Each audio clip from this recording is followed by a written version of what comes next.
Last week I applied for an apartment. Stable income, references, everything in order. Rejected. No explanation, just does not meet requirements.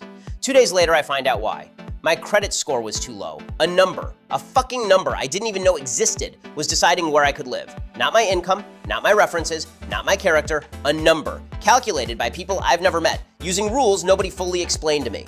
What the fuck is this? The credit score is a number, 300 to 850. High, the world opens up. Low, every door closes, quietly, without warning. Welcome to the most important number nobody bothered to teach you about in school. Who decides this number? Not the government, not your bank.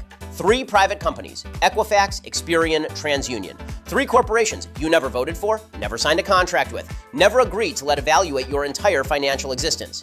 They just do it, and everyone just accepts it, because what the hell else are you going to do? And the best part? The exact formula is partially secret.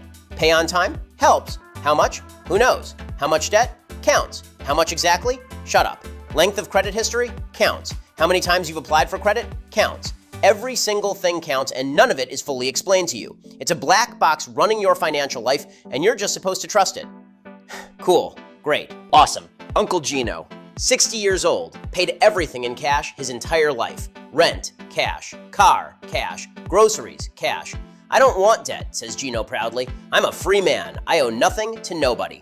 Gino thought he was being smart. Gino was being a financial ghost and didn't know it. Uncle Gino has a credit score of 0. Not bad, not low. 0. Non-existent. Does not compute. Because he's never had a debt, the system literally does not know who the fuck he is. 40 years of responsible financial behavior, paid every bill, never borrowed a cent, and the system looks at him and says, sorry, we can't evaluate you. No data. That's insane. That is genuinely, certifiably insane. So Gino needs a small loan. Emergency.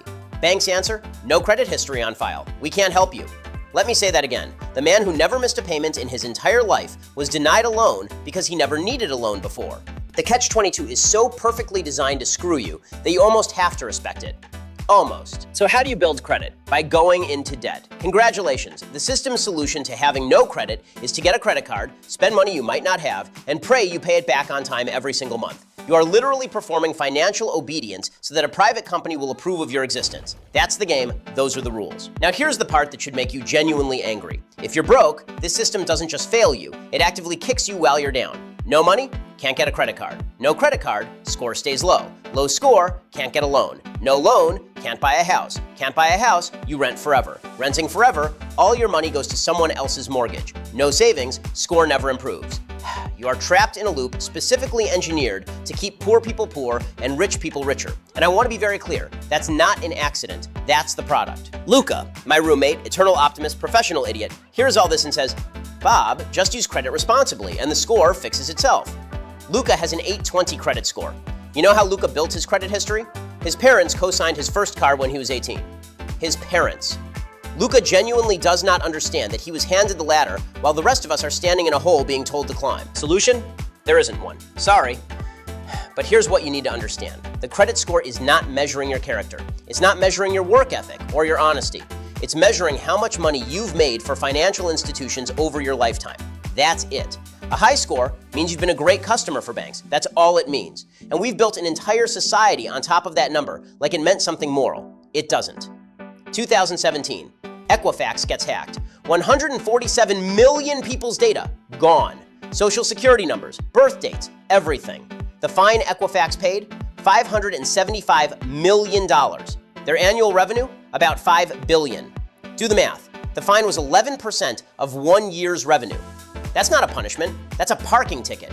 Meanwhile, 147 million people spent years freezing their credit, monitoring their files, terrified that some anonymous shithead was using their identity to destroy the number that controls their ability to rent a goddamn apartment. But sure, the fine was paid. Crisis over. Move along. The play is simple.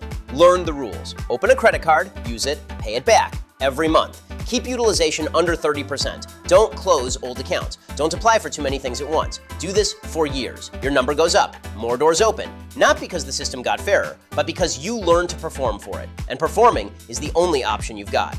Uncle Gino opened a credit card last week, spent $200, paid it back immediately, called me like he just discovered electricity. Bob, I'm building my credit score. Yeah, Gino, welcome to the machine. Only 40 years late, but hey, better late than completely screwed. I'm broke Bob. The algorithm decides if you see the next one. Good luck with that.